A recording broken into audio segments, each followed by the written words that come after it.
Ladies and gentlemen, welcome to the Musical People and Journeys rock show. What is this episode all about? Well, let me quickly explain. Every month we do a what we call a kind of festival rock show where me and my friends, we basically review around about 12 rock albums per month, and we rate them out of 5. And you know, just for fun and just for you guys to see what the latest and the greatest in the rock album world is. However, so it's an hour-long show. So what these shows are, what this one-off show is, to take a single album review for you to listen to, which will be about maybe 10 minutes, and for you to kind of, so if you just want to hear, you know, the latest Ghost album rather than listen to the whole show, then you can have a sample of what we're all about, and hopefully, if you enjoy, you can come back and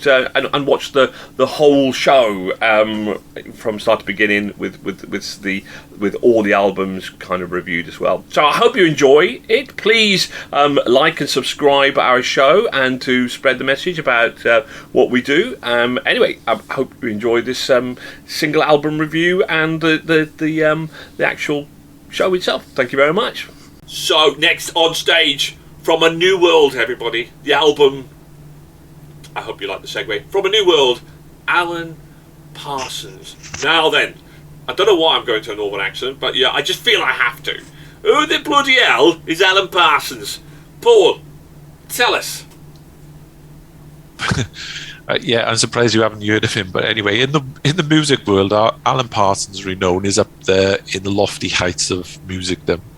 Credited as an assistant engineer on the Beatles' Abbey Road, and then engineered Pink Floyd's Atom Heart, Mother, and Dark Side of the Moon, and bands such as Wings, The Hollies, and Al Stewart. He's dabbled in production and released several albums under the Alan Parsons Project, which includes 2 top 10 charting albums and also a number of albums under his own name, Alan Parsons. If you're into Pink Floyd, Yes, Asian, and classic rock bands of that era, then you'll get where comes from musically. From the New album is coming from the New World. It's called From the New World. Well, help you out anyway. From the New World album is coming from, yeah. So it is gentler and more restrained approach than the Alan Parsons project, with an easy digestible set of songs, and obviously the production values are through the roof. This is a very clean recording. Guest appearances by Tommy Shaw, John Bonamassa, Dave Pack, and Mike Lawson add to the variety to the vocals and musicianship. For me, it was nice to receive the album From the New World, but if I will revisit it is yet to be determined, as Going Home is a dreadful song, and the final song, Be My Baby by the Ronettes, is just a remastered version and is probably a reference to some other work. But it just left me wondering, really, I don't get this. Maybe I will reply to the message From a New World saying, almost there, try a little bit harder. Dave, now, we've gone through some generic kind of rock and roll for you and a bit of power. Yeah. Talk to us, Alan Parsons. Did he float your boat? It definitely took a while to grow on me, but it did eventually. There is some stuff here that I do really, really like. Some really good songs. There is enough difference in there to keep you guessing. The Secret and I Won't Be Led Astray, standout tracks. Really well produced. Given the history that Paul alluded to, it's hardly surprising. Criticism though, the vocals, I didn't really like his voice. I did find it a little bland at times. There are tracks as well that are definite skips. So it is, again, one of those ones that is a bit sort of middle of the road. Skits? Yeah, skips. But you want to put them in the skip, you mean? Well, either you can put them in the skip or just skip them on the record. But yeah, there's ones there that are easily forgettable. But overall, as I say, there is stuff to enjoy. I'm more likely to take tracks from the album, add them to a playlist, than I am to actually listen to the whole album again. Yeah, absolutely. I got to butt in here as well, because Nigel said something. Said something similar. He doesn't sing all the songs. He has guest appearances, so it's it's not him on everything. Well, so I don't think he even likes his own voice, to be honest. But yeah. Yeah, because I think there's one song called "Aerobus," which has got is it Tommy Shaw, isn't it? And then you've got Joe Bonamassa on some of the stuff. I think this will personally be that Trish will personally love this album. I think that she said to me that she was super excited to review it and right up your street. Is that right? Absolutely not. No. I'm going to keep this short, like myself. An album to listen to for mellow background music. Bit boring at times, not really my cup of tea. What? A Mycot rating? A Mycot review? I'm not my cup of tea? How dare you steal my segue?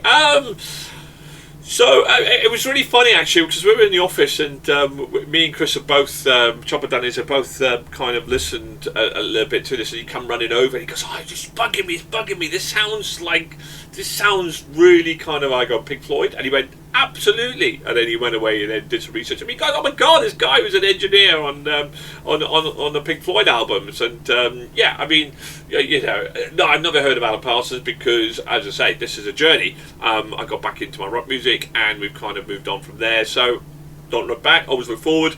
So first exposure I've had to Alan Parsons.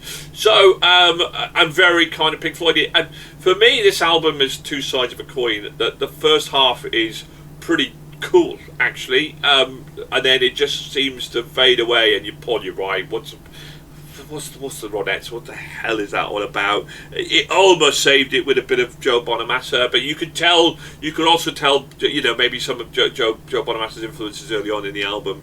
It just fades. It just becomes incredibly samey, and you know, I almost kind of wish it was just an EP, because if it was an EP with maybe the first 4 or 5 tracks, it would have been all right. I certainly would have been on that jet. Spacecraft, whatever, back to the new world. However, for me, it was just okay. I think I started off with about a 4 and it just kind of sunk slowly down and down and down until it got to where we got to, which is a shame. But I think if you do like Pink Floyd and that sort of it was kind of progressive rock, but yeah, it was certainly of that type of music. And I think if you do like Pink Floyd, I think you will absolutely adore this album. I think you do, because I know Chris really liked it. So yeah, okay. So let's find out our ratings and whether we're going to go back and whether we're going to have a whole new world ourselves. So right, well, Paul, let's hear from you. Yeah, I was of the same boat. I did mark this higher because, as Dave said, it did grow on me a bit, but the more I listened to it, it started to decline, and it ended up as a 3. Dave, G in the house? Yep, 3 out of 5 as well for me. Trish? 2. 2? I actually also give it a 3. Wow, boys! The boys in the house together! Rock and roll! Unfortunately, Chris ruined that by giving it a 4, people. Yes, you heard it. Chopper Dunnins, give something a 4.